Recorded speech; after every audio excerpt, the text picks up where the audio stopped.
One instance I remember in middle school, I was walking up the steps to go to my next class, and this guy I vaguely knew, he walked by me and he whispered the N-word. Like, just the messages out there usually implicate that white is better, etc., etc.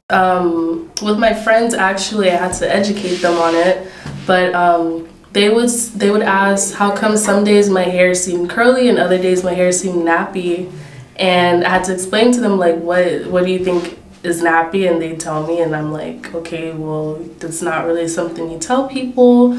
Or I could blow out my hair and wear an afro, and they're like, why is your hair so nappy? And I'm like, that's not the same thing. When I was little, since my parents are like African, she had done like a hairstyle for me, which it represents like branches like in trees, and I had worn it to school, and it was 2nd grade, and everybody started making fun of me, like, oh, you have branches sticking out of your head, like, wow, that's so goofy, should I just touch it, like, what's gonna happen? So I never really wore it again. Braids down to my waist, and I went to her office for something, and then she just got up and then she was like, why do you have all this crap in your hair? And she grabbed it and she was like, why do you have all this crap in your hair? And with my hair, I'd like to say I have the kinkiest texture hair in my family, and she was never up for it, so she relaxed my hair, I think, for the first time when I was 7. So I've had my hair relaxed for a while. I just recently went natural maybe 4 years ago, and then I just cut my hair a few weeks ago, so this is like my first time experiencing my hair. I never knew what my hair looked like before then because my hair was always relaxed. I would say I was more pressured because I remember getting my hair relaxed ever since I was younger. So again, I never knew what my natural hair really looked like, and if I did see it natural, it was more in the transitioning state before I got a relaxer. So I never exactly wanted one, I was raised with it over time, so told stuff like that. And I've actually made, not like jokes like towards other people about that, but like with myself, because again, like obviously I'm dark skinned and people teach people that lighter skin's prettier. So I used to say, oh, like I need to put on sunscreen, which it is good to wear sunscreen, but I thought that it would stop me from getting darker. So I'm like, oh, I need to cover my skin, not go outside so I don't get even darker than I am. But it's not a bad thing to be dark skinned. I'm called you're pretty for a black girl.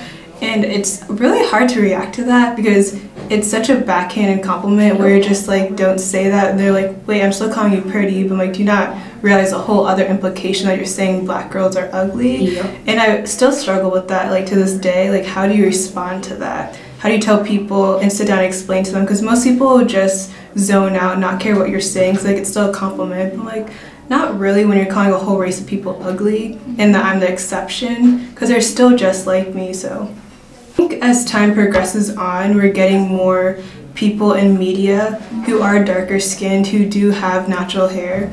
And I still wouldn't say it's up to par with what we need, but it is way better than 10 years ago, 20 years ago.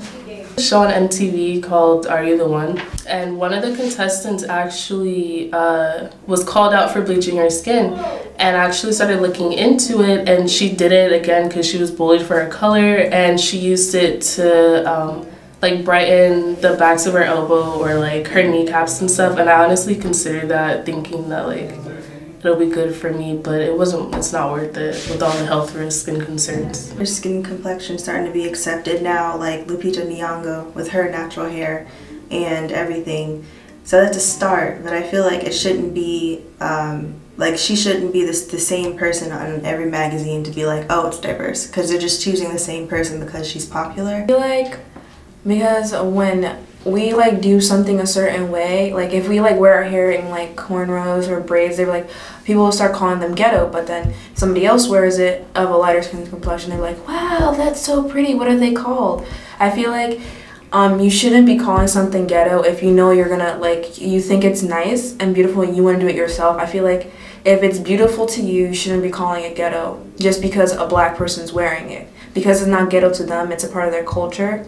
So if you want to use their culture, wear their clothes, do the hairstyles, then it should be beautiful too. You shouldn't, especially on social media, you shouldn't be like, oh my god, the way she's putting it is ghetto, but then on a work person, but that's beautiful though. It should be like, you should say both sides are beautiful.